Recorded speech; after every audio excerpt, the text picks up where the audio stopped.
organic, unpredictable, unknown, lovely, beautiful, a sense of fulfillment. This is part of the pleasures of life and not the chores of life.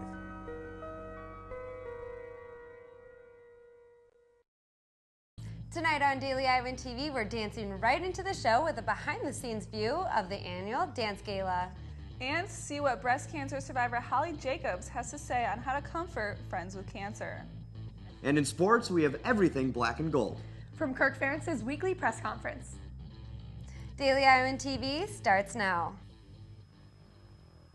I'm Tom Brokaw. For more than 100 years now, the University of Iowa community has been waking up to the Daily Iowan. Today, it's the largest newsroom in eastern Iowa.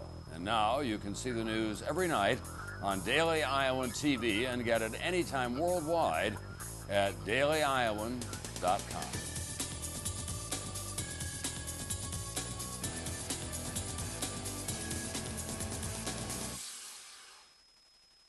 Hello and welcome to your Tuesday edition of Daily Iowan TV. I'm Mary LaPlaca. And I'm Kara Bimschlager. Most students prepare for midterms with note cards, not ballet slippers. The UI School of Dance is taking on a different kind of mid-semester challenge, one that pushes their physical and mental boundaries. I took a look into the annual Dance Gala, and this is what I found. Dancing since she was 4 years old, Katie Skinner came to Iowa to continue learning about her passion. Through Iowa, primarily ballet and modern bass, that's what's offered for the major levels, but we also offer jazz, and we've had guests come in that teach more of a musical theater, contemporary styles, tap. Katie is one of the 51 performers in this year's Dance Gala, put on by the UI Department of Dance. She and her fellow performers began learning choreography in the first week of the semester.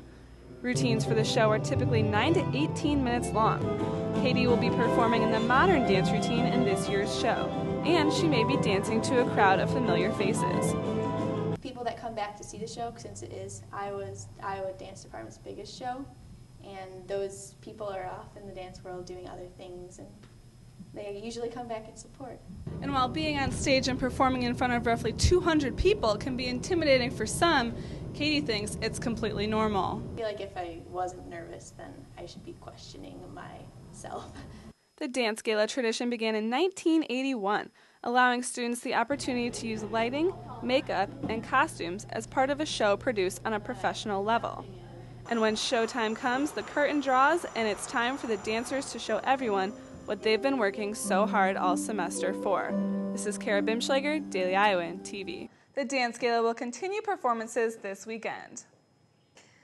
UI Dance Marathon held an educational at the Sheridan Hotel, inviting Holly Jacobs to speak about how to help a loved one diagnosed with cancer. Jacobs demonstrates what to say to and do for others through her own journey battling her disease.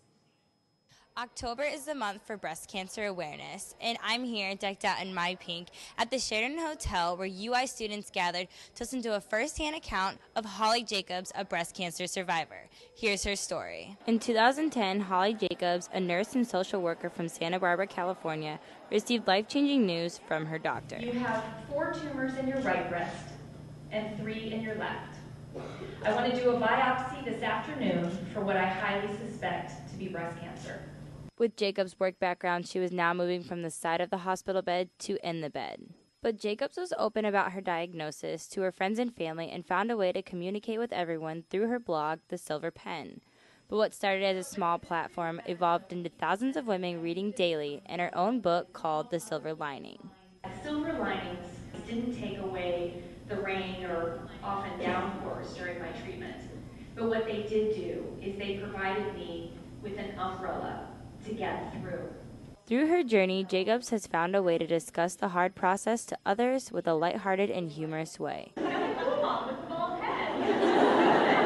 Now 2 years cancer-free, Jacobs still continues her blog and has begun sharing other women's stories. This is Chelsea Brown, Daily Iowan TV. On Tuesday, the University of Iowa's student government held a campus-wide recycling campaign at the IMU. The campaign provides students with information about sustainable recycling practices on and off campus. This campaign is designed for students living in houses or apartment buildings that do not have recycling options. Students could stop by to fill out a survey to tell UISG about recycling at their residence. They can also send their landlord letters requesting recycling in their buildings and learn more about recycling options on campus. The Sustainable Liaison, Jeffrey Ding, said this is a great way to learn more about recycling on and off campus. The goal of the campaign is to both bring more awareness to recycling and also to show that there is a demand for more recycling services, especially for students who are living in off-campus apartments. UISG will have a table set up on Wednesday to inform more students about the recycling options. It was a shock to find snow coming down earlier today. Our weather forecaster, Brianna Jett, will tell us if we should keep those winter jackets out. Brianna? Well, guys, as you can see, the weather today is a stark change from what we've seen so far. I think I even saw snowflakes on my walk to class today, but I think it's just been a winter tease. The temperatures should warm up to a more comfortable level by the end of next weekend. Tomorrow is going to be another rainy day with a 50% chance of rain.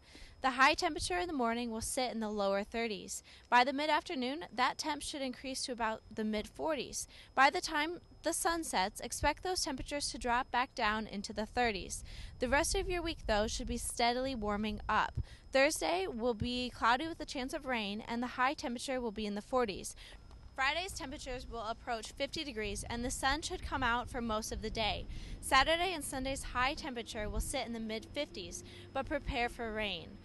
By Monday, that temperature should reach almost 60 degrees. Well, guys, that's all the weather I have for you right now, so stay dry and stay warm. And now let's take a look at what is happening beyond Iowa. Amnesty International is asking the United States to examine reports of civilians killed in CIA drone attacks in Pakistan. Amnesty International released a report Tuesday detailing the victims of the strikes. The U.S. believes the drones are a key weapon in fighting terrorists. A Hawaiian surfer survived a shark attack with only a few scratches. When the shark attacked Jeff Horton, he rolled on top of it and started punching.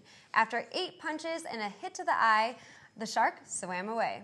And there's no doubt that Iowa is a great state to live in. Between the great literature, education, and nightlife, what isn't there to love? And there's something else to add to that list. Rebecca Swives has the lowdown in this week's Street Chatter. Rebecca? Thanks, guys, and welcome back to Street Chatter. While it's obvious that Iowa does have a lot to offer, recently MoneyRates.com ranked Iowa the 5th best place for young people. With a combination of nightlife, housing rates, youth unemployment, and demographics, Iowa came up for the win. So we went out to see if young Iowa residents agreed. Here's what we found out. I agree that it's a great place for young people to live because everyone here is super nice. It's a very inviting place, and I think unlike what most people say, there actually is a lot to do here, and it has a great academic schools, and yeah, it's a great place to live. I actually do not think so. I think it's great for the only college students between the ages of like 18 to 22, but I'm from a suburb of Chicago, and I think big cities are more fun for young people to live in. I personally think that Iowa is a really great place for young people to live. Iowa City in general is incredibly diverse, as well as everyone here is just really polite. There's a lot to do, and the nightlife as well as the theater and art scene is really great around here. Ranked or not, I believe Iowa earned it. I know I'm always excited for my friends to come from out of town so I can show them what Iowa has to offer. So that's all I have for you this week. Back to you at the desk. Can't pick up a copy of the Daily Iowan? Are you worried about how you're going to find out about the latest news in Iowa City and the University of Iowa? Well, look no further. You can download the Daily Iowan mobile app on your iPhone for the area's best news coverage. And you can also read and watch us on your iPad. You can always find current and past Daily Iowan stories at dailyiowan.com. The Daily Iowan is now on TV, online, and in your pocket. If it happens, it's news to us. Iowa football back in the spotlight on the program tonight. Yeah, 3 days after their upset bid over the Bucks in Ohio fell short, the Black and Gold were back in the Hayden Fry Football Complex Tuesday afternoon. Our own Whitney Blakemore and Jordan Calbialis are standing by in the sports studio with more. Guys? Hello and welcome back to the Daily Iowan TV Sports Studio. As always, alongside Jordan Calbialis, I'm Whitney Blakemore. And Jordan, tough loss for the Hawks on Saturday. Disappointing, Whitney, but a lot of positives to draw on from this one. The Black and Gold converted more first-half first downs than any team has put on Braxton and the Bucks in any full game this year. Crazy stat, and with such a young core, it's hard to get excited. The head Hawk, however, reserved in his emotions this afternoon. Let's listen in. Again, I'm not big on those signs. It just basically, it's all week to week. I mean, a couple of weeks ago, we were basically, the signs were going the other direction there. I was going way down, and, this week, maybe it's going up. But it's week to week, and you just, have to prepare, and then you have to go play for 60 minutes. And teams that do that the best are the teams that are successful, and, that'll be our goal. If Ferentz and company want to achieve that goal, holding on to the first half leads may be the key. Whitney, Iowa has led at the half in all 7 games that they have played this season, but they've lost 3 in the process, all to teams who look set to return to January bowl games this year. Coach, thoughts? I think, both games were very different too, just in terms of the way the first halves went. So, every game's kind of its own individual situation, and I don't think our team has a problem finishing. It's not like that's the issue here. It's just, we played a pretty good team the other day, so, they had a lot to do with it too. And, we didn't finish it up. We didn't get it done. We couldn't finish the game, and they did. A huge part of the Hawkeye defense will be expected to shut down Northwestern's offense next Saturday in Kinnick. Tanner Miller. Our own Chelsea Brown caught up with the safety earlier Tuesday afternoon. Hey guys, Chelsea Brown here alongside free safety Tanner Miller. Tanner, Iowa led against Michigan State the first half. Iowa led against Ohio State the first half, but hasn't come out with a W. What exactly do you guys need to do in order to take that win? I think it's just being able to take the momentum we had in the first half and just carrying it over into the second half because, when you have the momentum going into the first half, into halftime, that the other team's going to come out swinging and give us their best shot, and we just got to be able to be ready to match their intensity and, just really focus in on the details and be able to finish games. And Coach Fitzgerald said that possibly both Coulter, QB, and running back could be out. Mark, what kind of advantages do you guys see that to your advantage? I don't think it's really too much of an advantage because we know that they're going to have guys that are going to be able to step in and do just as good a job as those guys have, and because they're a well coached team, and Coach Fitzgerald, he's done a great job with those guys, so we know they're going to be ready to play against us, and we got to prepare like those guys are playing because they got guys that are just as good as they are. And Iowa does have the most overall wins against Northwestern. Are you guys feeling confident going in this game this weekend? Definitely. It's going to be another huge game. We know that their backs are up against the wall because, they've lost a couple games in a row. So we know that they're going to be ready to play, and we just got to prepare this week knowing that and be able to come out and match their intensity. All right, thank you, Tanner, and back to you guys. Unfortunately, that is all the time we have on the show tonight, but be sure to tune back in tomorrow as we dive into another day of everything Black and Gold athletics. Mary, Kara, back to you at the desk. Right after this.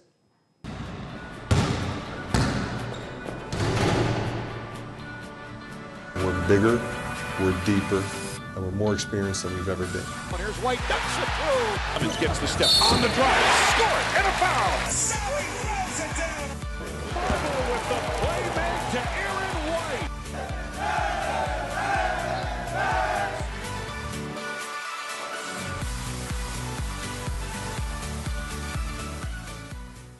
Thanks, Jordan. And only with Daily Iowan TV can you get a first look into what you'll see in Wednesday's pages of the Daily Iowan.